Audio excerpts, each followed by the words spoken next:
అందరికీ నమస్తే. నేను మీ రాధి. Welcome to Shri Arshanidhi. ఈరోజు ఎంతో విశిష్టమైనటువంటి శని త్రయోదశి, అందులోనూ శ్రావణ మాసము శనివారము ఎంతో విశిష్టమైనటువంటివి.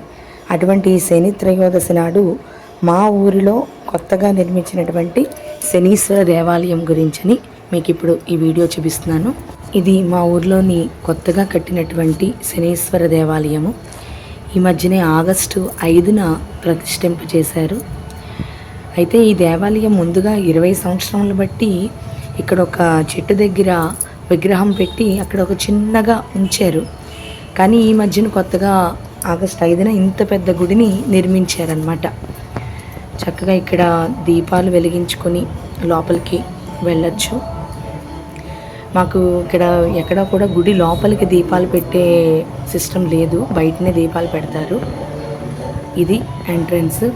శనీశ్వరుడు నీలం రంగులో ఉంటాడు కాబట్టి మొత్తం ఈ గుడి అంతా కూడా నీలం రంగులోనే పెయింట్ అది వేశారు.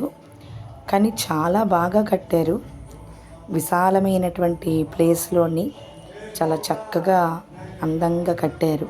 ఎంతో ముద్దుగా కూడా ఉంది. గుడి పరిసర ప్రాంతాలు బాగున్నాయి. లోపల విగ్రహం అసలు నిజంగా శనీశ్వరుడు అంటే నల్లగా కొంచెం, అంటే శని పట్టుకుంటాడు అంటేనే కొంచెం భయం వేస్తుంది కదా.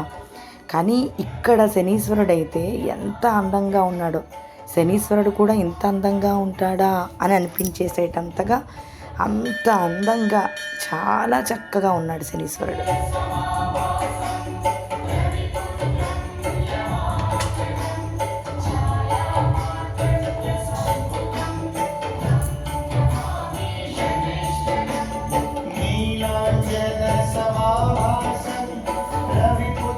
ఇక్కడ శనీశ్వరుడి దగ్గర కాళికామాత విగ్రహాన్ని కూడా ప్రతిష్ఠింపచేశారు. ఖచ్చితంగా కాళికాదేవి ఉంటుంది శనీశ్వరుడి దగ్గర. ఇక్కడ మా ఒరిస్సాలోనే ఎక్కువగా హోమాలు అవి చేస్తారు. అందుకనిసని ఈ హోమం కోసం అని చెప్పేసి ఈ శాలను కట్టారు, యజ్ఞశాలని. అక్కడ ఇది చేస్తారు, శిఖరము. ఇక్కడ జెండాలు ఎక్కువ ప్రాముఖ్యత అన్నమాట గుళ్ళకి. ఎందుకంటే మనకి ఆంధ్ర సైడ్ అయితే ఎక్కడ జెండాలు ఉండవు, కానీ ఇక్కడ ఏ ఒక్క గుడికైనా జెండా అన్నది కంపల్సరీగా ఉంటుంది. శనీశ్వర జయంతి సందర్భంగా హోమాలు అవి చేయడానికని ఆ యాగశాల లాంటిది కట్టారు. ఇక్కడ ఒరిస్సా దేవాలయాలకున్న మరొక ప్రత్యేకత ఏంటంటే హుండీ ఏదైతే ఉంటుందో అది బయటకు ఉంచుతారు. ఎందుకంటే ఎవరైనా పనుల మీద వెళ్ళిపోతే వాళ్ళకి లోపలికి వెళ్ళి దర్శనం చేసుకునేటంత టైం లేకపోయినా వాళ్ళు ఒకవేళ వాళ్ళు ఇవ్వాలనుకున్న దక్షిణ ఇచ్చే విధంగా, అంటే భక్తులు ఏదో దక్షిణ వేద్దాము అని అనుకున్నది మర్చిపోకుండా అది బయటకే ఉంటుంది హుండీ. కాబట్టి ఇక్కడ మనం దక్షిణ వేసుకుని లోపలికి వెళ్ళకపోయినా సరే దక్షిణ వేసుకుని వెళ్ళిపోవచ్చు అనమాట.